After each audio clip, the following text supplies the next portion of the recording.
Howdy all.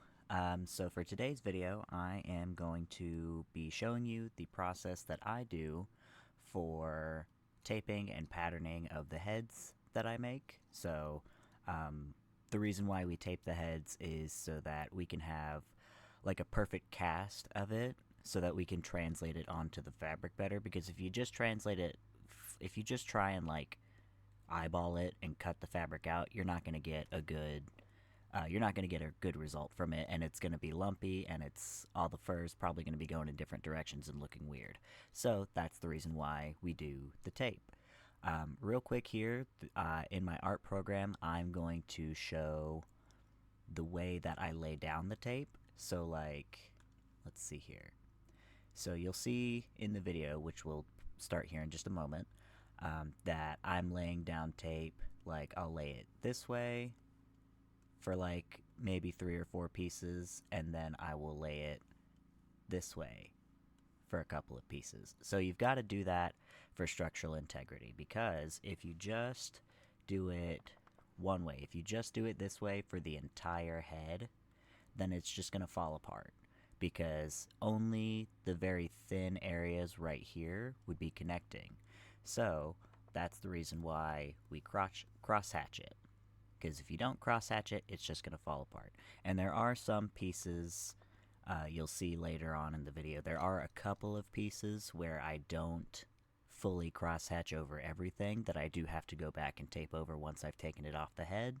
I'm fairly certain that I don't show too terrible much of taking the pieces off of the head. I've cut a lot of that out because a lot of it I accidentally did off the screen, so you wouldn't be able to see it anyway.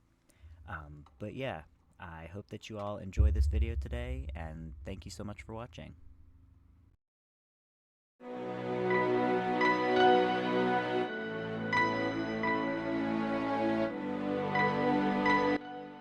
So you'll see here that I am starting to use some plastic wrap to go over part of the back of the head and most of the neck on the front as well. That is just to prevent the tape from sticking to the lining that's underneath of it. So it is pretty much a necessary step. It is something that you have to do for the most part, unless you just want to struggle with peeling the tape off of the lining underneath, or if your head's not lined, then I guess you don't really have to do it. But it is much better to do that. And I did also wrap I believe that's a Walmart bag, underneath over the neck, and that's just to provide a little more structure, to be sure that my client can actually fit their head into the neck hole, because if it's too small, then obviously you're not going to be able to fit your head in there, and then it kind of defeats the purpose of having the head.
So you'll notice here that I am using two different kinds of tape. The base layer is just regular 3M masking tape that you can get at basically any big chain grocery store or even a hardware store. And it was really fighting me, so that's the reason why I came in with the duct tape, because the pieces would not stop peeling up, so I just felt like I had to do duct tape. Next time I do a head, I'm probably going to do it exclusively in duct tape, but the reason why I started out with the masking tape on this one is because the masking tape doesn't stick to the foam as much as the duct tape does, so I figured it would help me to peel it off, and in the end it did. So yeah, that's the only reason why I started using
this part here, I'm just drawing the teeth, and you'll notice that for my first mock-up of the teeth, I make it so that the front teeth and the canines, which are the pointy teeth, they're all on the same piece, but I do end up changing that, so the front teeth and the canines are two separate pieces. So yeah, you will notice that when because I will show off the head at the end of this video, you will notice that the teeth are different.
So here you'll see I'm cutting slits into that one piece. And the reason why I cut those slits is because those are called darts, and you have to cut those so that the piece lays perfectly flat. And then once you transfer the pattern onto the fabric, then you'll sew those darts closed back up, and then you'll see that they form the same shape that the tape previously formed before I cut the darts into them. So darts are another necessary part of the fursuit patterning. I suppose that you could just kind of cut everything into like small teeny tiny pieces so that everything lays flat, but that's incredibly inefficient, so you don't want to do that.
So here's my finished pile of pattern. You can see there are quite a few pieces.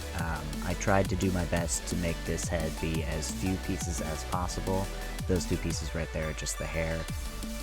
So yeah, I've stuck all of these pattern pieces to a couple of pieces of cling film, and that's just because if I like to do that personally, just because I don't like it when my pattern pieces stick together, because then you've got to separate them, and that's a whole nother ordeal. But yeah, I've got everything done here. I'm about to show you what the inside of the mouth looks like, so you can see those teeth and the tongue that I did. There they are. And that tongue is magnetic. The client specifically asked for a magnetic tongue instead of a Velcro one. This head is also going to have some magnetic eyelids that I will be installing after I get the fur all glued down and everything. I do already have everything sewn up as of right now. I just couldn't record it because I did most of it while I was at my day job, and I can't record things while I'm doing that, so. But yeah, he's all ready to be glued up now.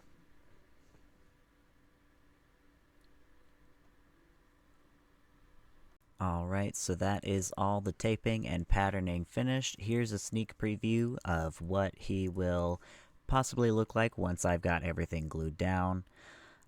It'll probably be a couple of days before I can record and finish all of that. But yeah, thank you so much again for watching. I hope that you all have a great day.